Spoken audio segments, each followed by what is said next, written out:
Je me souviens qu'une fois, j'étais en train de faire un gâteau et ce gâteau exigeait des choses que je n'avais pas.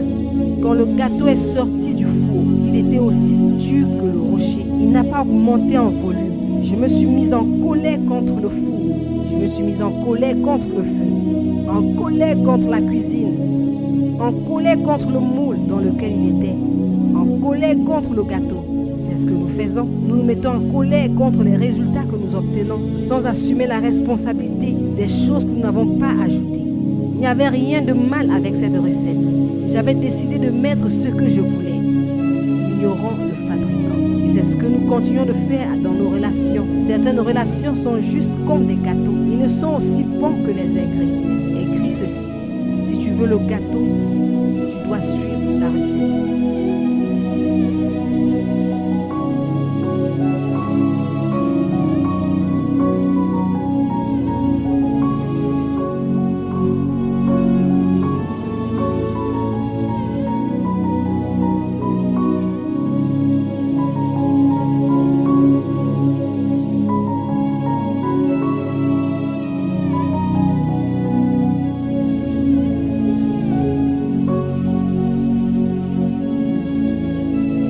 Nos relations doivent manifester les lois et le style de vie de notre royaume. Dans le royaume de Dieu, il n'y a pas de divorce.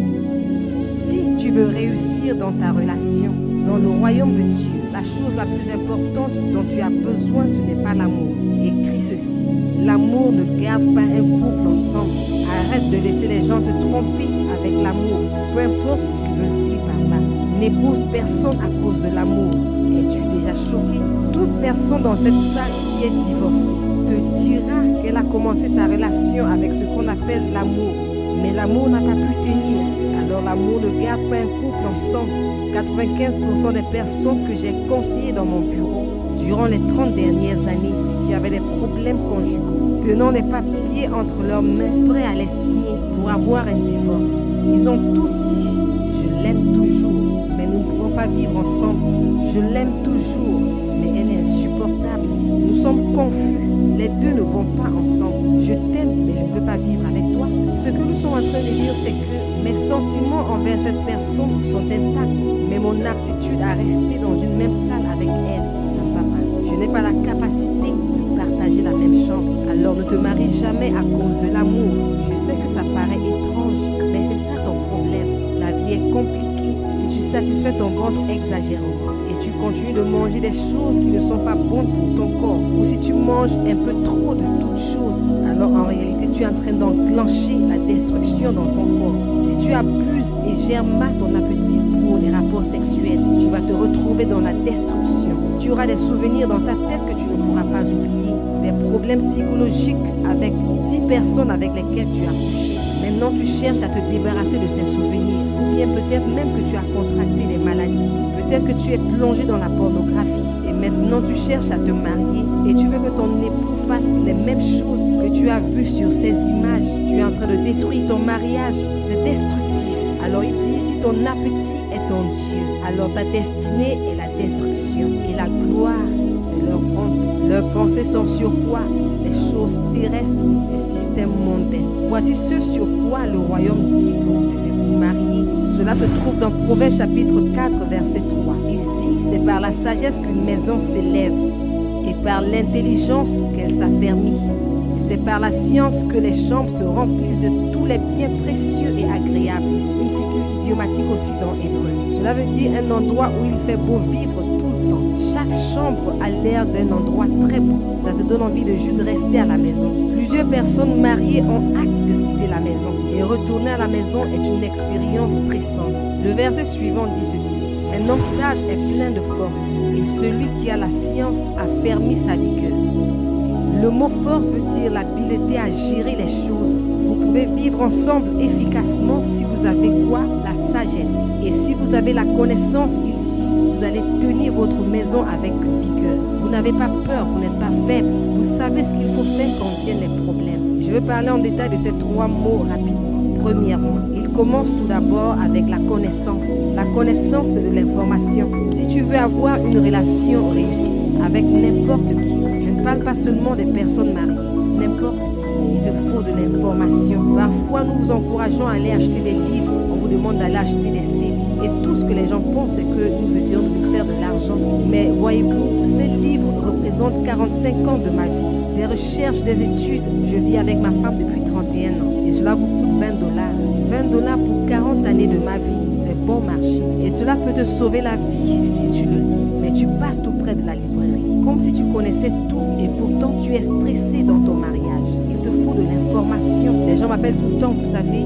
J'ai un problème dans ma relation. Ma femme, mon mari, nous avons un problème. Peux-tu prier pour moi? Et moi, je ne vais pas être avec elle-même. Si tu es la pire des compagnies pour toi-même, pourquoi voudrais-tu que je sois avec toi? Je veux le dire encore. Si tu ne t'aimes pas, pourquoi veux-tu que je t'aime? Si tu ne supportes pas être avec toi, pourquoi voudrais-tu que je sois avec toi pour toujours? C'est pourquoi une personne qui est la bonne personne qu'il faut épouser, c'est quelqu'un qui n'est pas intéressé. C'est pourquoi je dis aux gens, si quelqu'un te dit « j'ai besoin de toi », fuis aussi vite que tu le peux. Elle est sur le point de devenir un parasite. Vous baladez, la personne te dit « j'ai besoin de toi ». C'est une chose sérieuse. Peux-tu t'imaginer dire ça à quelqu'un? Tu es en train de lui dire qu'il a le contrôle sur toi. Tu ne veux pas que quelqu'un soit autour de toi comme une sangsue, suçant ta vie, se nourrissant de toi. Il suce tout ce qui est en toi. Il te faut quelqu'un qui peut te donner la vie. Partage. C'est pour ça que nous sommes tellement stressés dans nos relations. Les gens sont là dehors parce qu'ils ne s'aiment pas. Alors ils veulent être avec toi tout le temps. Où vas-tu? Où vas-tu encore? Tu sais quelle heure il est? Tu vas où? Tu ne veux pas te réveiller toutes les nuits en disant où vas-tu? Si tu aimes être avec toi-même, dans ton coin, aller tout seul au restaurant et dire je veux une table avec une seule chaise. Ce qui te rend attirant, c'est le fait que tu sois aimable et ton amour se fait voir par ton amour pour toi-même. Connais-toi toi-même. Il faut que tu tombes amoureux de toi-même. Et alors, je crois que je pourrais rester avec toi. Je vais vous donner une autre pensée. La personne la plus importante que tu devrais désirer connaître, c'est toi-même. Nous essayons de passer du temps cherchant à connaître les gens. Et nous ne savons jamais qui nous sommes. Tu dois connaître tes faiblesses. Tu dois connaître ta force. Connaître ton but. Connaître ta mission dans la vie. Connaître tes rêves. Connaître ta vision. Connaître ta mission dans la vie. Tu dois te connaître toi-même. Parce que la connaissance de soi-même déterminera comment tu vas choisir tes relations. Si je sais où je veux aller dans la vie, je sais avec qui je ne veux pas être. Si je sais quelle est ma vision, je sais qui ne peut pas m'aider à y arriver. Alors le fait de te connaître toi-même va réguler les personnes que tu permettras dans ta vie à différents niveaux. Tu sais, il y a des personnes qui entreront dans ta vie et tueront tes rêves. Certains parmi vous avaient de grands rêves jusqu'à ce qu'ils aient rencontré des bombes. C'est incroyable. Nous ne savons pas qui nous sommes, alors nous prenons n'importe qui. Choisis tes relations sur la base de ta destination. Ce n'est pas tout le monde qui te sourit en disant qu'il t'aime, qui est une bénédiction. Et certains d'entre vous l'ont déjà expérimenté. Je sais que c'est difficile de traiter ce genre de sujet, mais certains d'entre vous ont connu le divorce. Quand vous regardez en arrière, vous dites « Oh, c'était trop tard » quand j'ai découvert que cette personne n'avait pas tout ce que j'avais en ce qui concerne la passion et les rêves. Il n'avait pas la même passion pour la vie. Mais tu sais, Dieu est un bon Dieu. Il est le Dieu des deuxièmes chances. Tu peux commencer à nouveau, après que tu aies acquis la connaissance, bien sûr. Et tu dois faire ce qu'il faut. Et crois-moi, plus tu auras de la connaissance, plus il te sera difficile de trouver quelqu'un. Je vais le dire plus doucement. Plus tu as de la connaissance, plus il t'est difficile de trouver quelqu'un. Parce que maintenant tu es sage. Certains disent, Pasteur Mars, je ne trouve personne pour me marier. Je ne t'en veux pas. Je sais que c'est difficile. Et certains se sont laissés aller. Et ils l'ont regretté. Quand tu baisses tes critères, tu ne pourras plus jamais les élever. Et c'est difficile. Parce que parfois, tu commences à être désespéré. Et tu te mets à penser en disant, vous savez, il faut que je fasse quelque chose très rapidement. Et crois-moi, rapide, c'est juste. Les repas rapides sont toujours moins chers. La connaissance de soi est la clé de toutes les relations. Toutes les relations. Pas seulement le mariage. Quand tu te connais toi-même, tu sais aussi avec qui tu dois t'associer. Même en tant qu'associé, tu as besoin de savoir avec qui tu es censé être, qui va apporter une contribution à ta vie. Certains d'entre eux ne peuvent pas rêver comme je rêve ou penser comme je pense. Alors je ne peux pas garder leur compagnie. Peut-être qu'on se connaît et on parle, mais en ce qui concerne l'amitié, il y a des personnes avec qui je ne pourrais même pas traîner plus de 5 minutes. Elles sont trop négatives. Je suis un homme positif. J'ai de grands rêves pour Dieu. Je sais où je vais dans la vie et je n'ai pas le temps pour perdre le temps avec toi. Tu essayes d'avorter mon rêve. Alors je choisis mes amis en me basant sur ma destinée.